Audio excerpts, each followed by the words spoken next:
Thanks for visiting the patient and the weather today. I'm meteorologist Al Peterlin. I'd like to talk about the weather health stresses for June 28, 2026. We have additional graphics at tpatw.com. We also have a storefront on Amazon.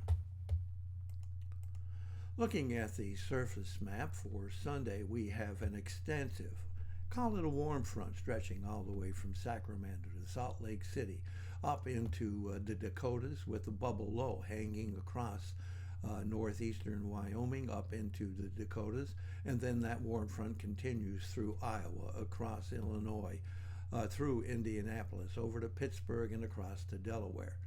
Lots of unsettled weather up the plains, along the northern plains, and especially down here in the southeast. We do have a massive Bermuda high setting up over the Atlantic, will be pumping warm air all the way up through the eastern two-thirds of the country. Not good for that really extensive heat wave coming, as much of the country is now in drought, especially strong in the west, and of course becoming drought as we move into the east. Again, looking at fire danger should be pretty significant for the Intermountain West and across the Four Corners.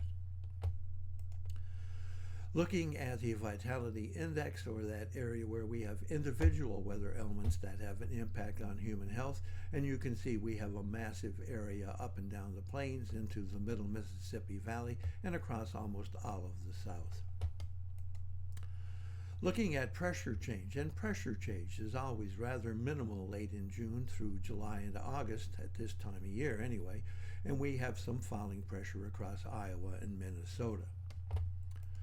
Temperature changes, and temperature changes are going to become difficult over the next few days, but we're already warm and looks like getting significantly warmer here in the central to northern plains, trying to build its way into the Mississippi Valley, and it's starting to build here across the Ohio Valley. Still have some falling temperatures here about Arizona into Utah.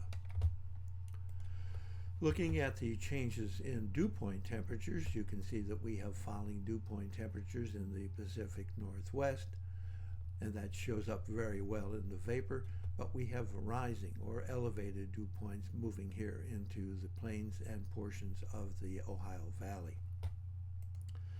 Looking at instability, instability should be spreading really across almost all of the east, but it's rather extensive up the plains, very significant from Nebraska into Kansas into Missouri, but really spreading itself across all of the south and especially across Florida. Showers and thunder showers.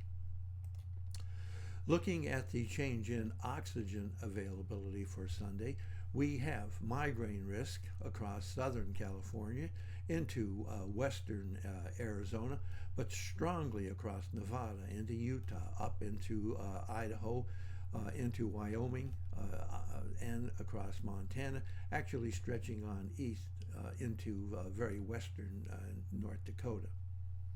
Looking at the asthma and arthritis risk, far more expansive. Asthma and arthritis risk across Northern California, Washington, Oregon rather, and Western Washington, and then an expansive area from eastern South Dakota, eastern Kansas and Nebraska, across Iowa, Minnesota, across into Illinois, Wisconsin, across into the Tennessee and Ohio Valley, Tennessee, Ohio, Indiana, Illinois, Wisconsin and Michigan, and then all the way across the Carolinas and including Virginia and very much southern Pennsylvania. So we're expanding that across almost all of the east. Thanks for visiting the patient and the weather. Your comments are appreciated. And if you hurt, tell us where you're located.